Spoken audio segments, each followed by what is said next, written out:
Muy buenos días, queridos amigos, estimados hermanos. Hoy es lunes 12 de agosto del año 2024 y vamos a reflexionar la lección de escuela sabática que se titula El costo del discipulado. Este discipulado no era cualquier discipulado, era ser discípulo de Jesús, el gran maestro, el gran rabino, y no importa cuál fuera el costo, siempre valía la pena. Evangelio según San Marcos, capítulo 8, versos 31 al 38, y comenzó a enseñarles que le era necesario al Hijo del Hombre padecer mucho y ser desechado por los ancianos, por los principales sacerdotes y por los escribas, y ser muerto y resucitar después de 3 días. Esto les decía claramente, noten bien. Entonces Pedro le tomó aparte y comenzó a reconvenirle. Pero él, volviéndose y mirando a los discípulos, reprendió a Pedro diciendo: quítate de delante de mí, Satanás, porque no pones la mira en las cosas de Dios, sino en las de los hombres. Y llamando a la gente y a sus discípulos les dijo: si alguno quiere venir en pos de mí, niéguese a sí mismo y tome su cruz y sígame. Porque todo el que quiera salvar su vida, la perderá. Y todo el que pierda su vida por causa de mí y del evangelio, la salvará. Porque ¿qué aprovechará al hombre si ganare todo el mundo y perdiere su alma? ¿O qué recompensa dará el hombre por su alma? Porque el que se avergonzare de mí y de mis palabras en esta generación adúltera y pecadora, el Hijo del Hombre se avergonzará también de él cuando venga en la gloria de su Padre con los santos ángeles. Los discípulos estaban sabidos que Jesús era el Mesías, pero no estaban conscientes de lo que ello significaba. Pero Jesús debía instruirles y prepararlos bien. Entonces comienza a hablarles más claro del destino próximo que él esperaba. Es decir, Jesús les habló con claridad. No sé cuánto podamos comprender la situación de los discípulos, porque nosotros nunca vamos a estar en el lugar que ellos estuvieron. Pero sin duda que fue tan fuerte para ellos por las razones que hubiera, por cualquier razón.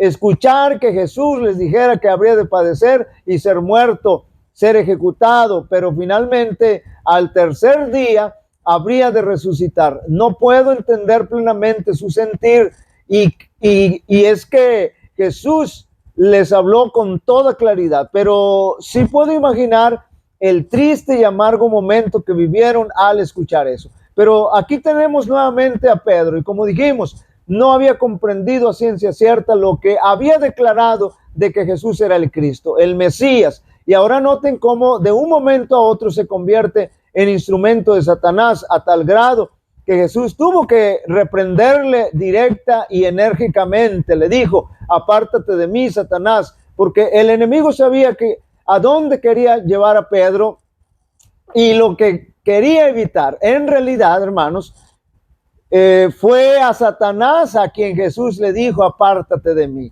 Las palabras de Pedro no eran de naturaleza que fuesen ayuda, noten bien, y solaz para Jesús en la gran prueba que lo esperaba. No estaban en armonía con el misericordioso propósito de Dios hacia un mundo perdido, ni con la lección de abnegación que Jesús había venido a enseñar por medio de su propio ejemplo. Pero ahora notemos lo siguiente: ¿cómo querría Jesús que sus discípulos tomaran la cruz y le siguieran?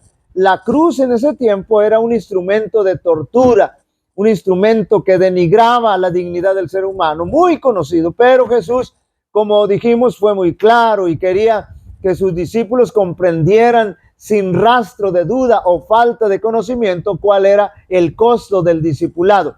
Pero no se debían concentrar tanto en el costo del discipulado, sino en la recompensa o en las bendiciones venideras después de haber pagado el costo. Es decir, perder la vida por causa de Cristo, por causa del evangelio, era sinónimo de encontrar la vida eterna por causa de Cristo. Note lo siguiente: el que ama su vida la perderá, y el que desprecia su vida en este mundo para vida eterna la guardará. Ese texto solamente puede ser una realidad en nuestras vidas cuando estamos conscientes y sabidos quién realmente es Jesús.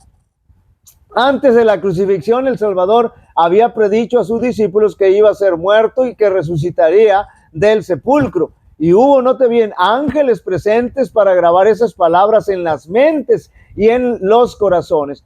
Pero los discípulos esperaban la liberación política del yugo romano y no podían tolerar la idea de que aquel en quien todas sus esperanzas estaban concentradas fuese a sufrir una muerte ignominiosa. Note bien, ignominiosa. ¿Qué significa ignominiosa? Escuche bien. Ofensa grave que sufre el honor o la dignidad de una persona. A ese grado fue denigrado Cristo Jesús. Desterraron de su mente las palabras que necesitaban recordar, y cuando llegó el momento de prueba, los encontró sin la debida preparación. La muerte de Jesús destruyó sus esperanzas, igual que si no hubiese predicho. Así también las profecías nos anuncian el porvenir de la misma claridad, con la misma claridad, con que Cristo predijo su propia muerte a los discípulos. Los acontecimientos relacionados con el fin del tiempo de gracia y la preparación para el tiempo de angustia han sido presentados con claridad. Pero hay miles de personas que comprenden estas importantes verdades de modo tan incompleto, note bien, como si nunca hubiesen sido reveladas. Satanás procura arrebatar toda impresión que podría llevar a los hombres por el camino de la salvación, y el tiempo de angustia no los encontrará listos.